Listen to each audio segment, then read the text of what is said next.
जय श्री कृष्णा। आपका दीपशिखा के चैनल में स्वागत है। श्रीमद् भगवत गीता अध्याय 5 भाग 1 कर्मयोग कृष्ण भावना भावित कर्म। अर्जुन उवाच संन्यासं कर्म न कृष्ण पुनर्योगं च शंससि यच्छ्रे ऐत्योरेकं तन्मे ब्रूहि सुनिश्चितम्।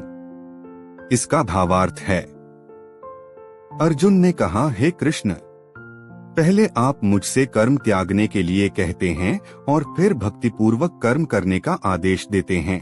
क्या आप अब कृपा करके निश्चित रूप से मुझे बताएंगे कि इन दोनों में से कौन अधिक लाभप्रद है? इसका तात्पर्य है, भगवद गीता के इस 5 अध्याय में भगवान बताते हैं कि भक्तिपूर्वक किया गया कर्म शुष्क चिंतन से श्रेष्ठ है। भक्ति पथ अधिक सुगम है, क्योंकि दिव्य स्वरूपा भक्ति मनुष्य को कर्म बंधन से मुक्त करती है। द्वितीय अध्याय में आत्मा तथा उसके शरीर बंधन का सामान्य ज्ञान बतलाया गया है।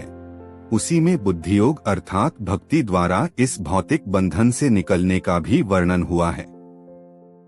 तृतीय अध्याय में यह बताया गया है कि ज्ञानी को कोई कार्य नहीं करने पड़ते। चतुर्थ अध्याय में भगवान ने अर्जुन को बताया है कि सारे यज्ञों का पर्यवसान ज्ञान में होता है, किंतु चतुर्थ अध्याय के अंत में भगवान ने अर्जुन को सलाह दी कि वह पूर्ण ज्ञान से युक्त होकर उठ करके युद्ध करे।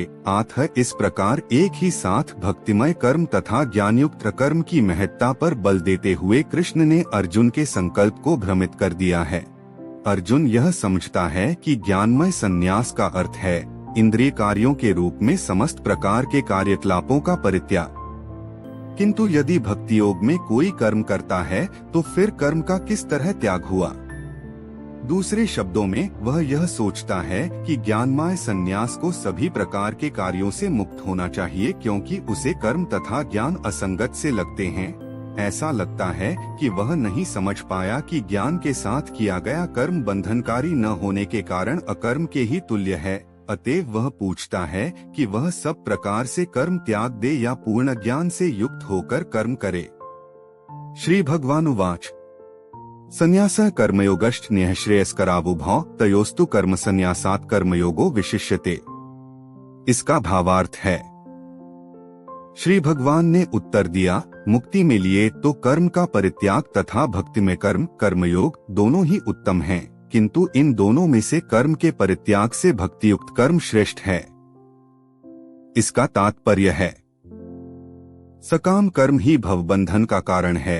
जब तक मनुष्य शारीरिक सुख का स्तर बढ़ाने के उद्देश्य से कर्म करता रहता है, तब तक वह विभिन्न प्रकार के शरीरों में देहांतरण करते हुए भवबंधन को बनाए रखता है। इसकी पुष्टि भागवत में इस प्रकार हुई है, नून प्रमत्तः कुरुते विकर्म यदिन्द्रिय प्रीतय आपृणोति न साधु मन्ये यत् आत्मनोयम सन्नपि क्लेशद आसदेह पराभवस्तावदत् बोध जातो यावन्न जिज्ञासत आत्मतत्वम यावत् क्रियास्तावदिदं मनो वै कर्मात्मकं येन शरीर बंधः एवं मनः कर्मवशं प्रयुक्ते अविद्यात्मन्युपधीयमाने प्रीतिर्यावन्मयी वासुदेवे न मुच्यते देहयोगेन तावत्। लोग इंद्रिय तृप्ति के पीछे मत्त हैं। वे यह नहीं जानते कि उनका क्लेशों से युक्त यह शरीर उनके विगत सकाम कर्मों का फल है। यद्यपि यह शरीर नाशवान है, किंतु यह नाना प्रकार के कष्ट देता रहता है। इंद्रिय तृप्ति के लिए कर्म करना श्रेयस्कर नहीं है।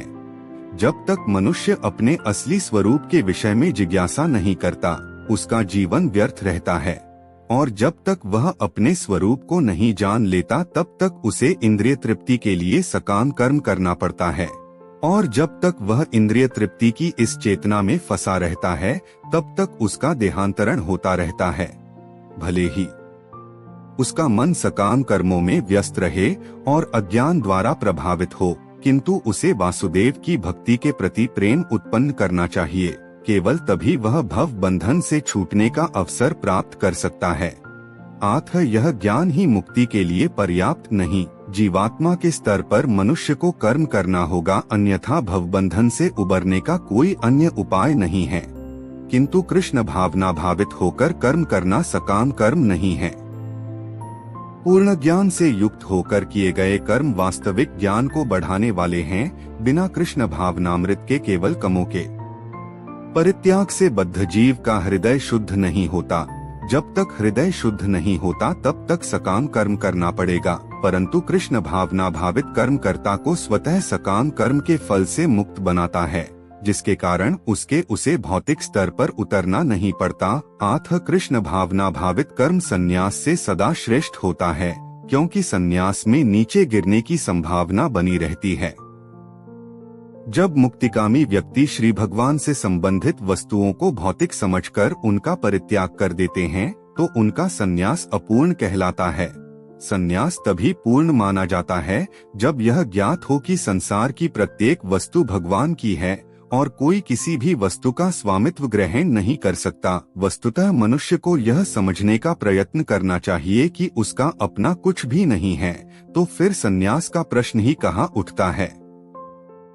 तो व्यक्ति यह समझता है कि सारी संपत्ति कृष्ण की है, वह नित्य सन्यासी है, प्रत्येक वस्तु कृष्ण की है, अतः उसका उपयोग कृष्ण के लिए किया जाना चाहिए।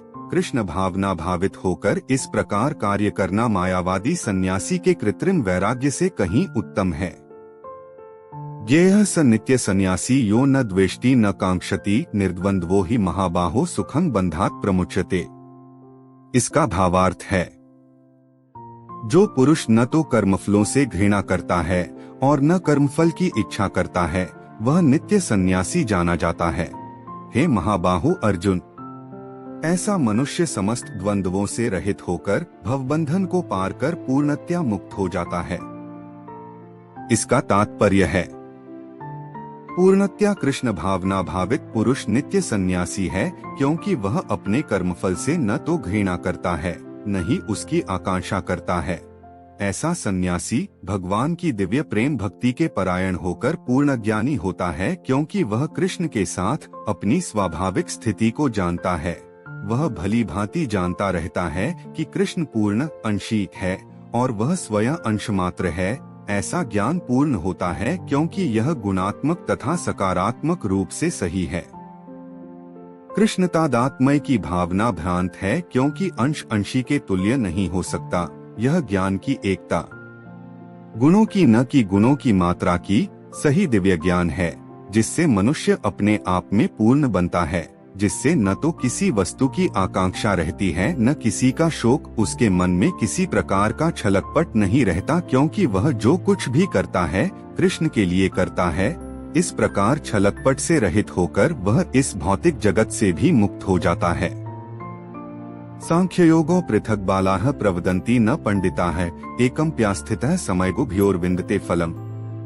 इसका भावार्थ है, अज्ञानी ही भक्ति को भौतिक जगत के विश्लेषणात्मक अध्ययन से भिन्न कहते हैं।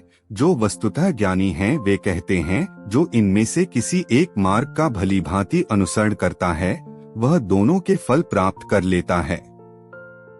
इसका तात्पर्य है, भौतिक जगत के विश्लेषणात्मक अध्ययन का उद्देश्य आत्मा को प्राप्त करना है। भौतिक जगत की आत्मा विष्णु या परमात्मा है। भगवान की भक्ति का अर्थ परमात्मा की सेवा है। एक विधि से वृक्ष की जड़ खोजी जाती है और दूसरी विधि से उसको सींचा जाता है।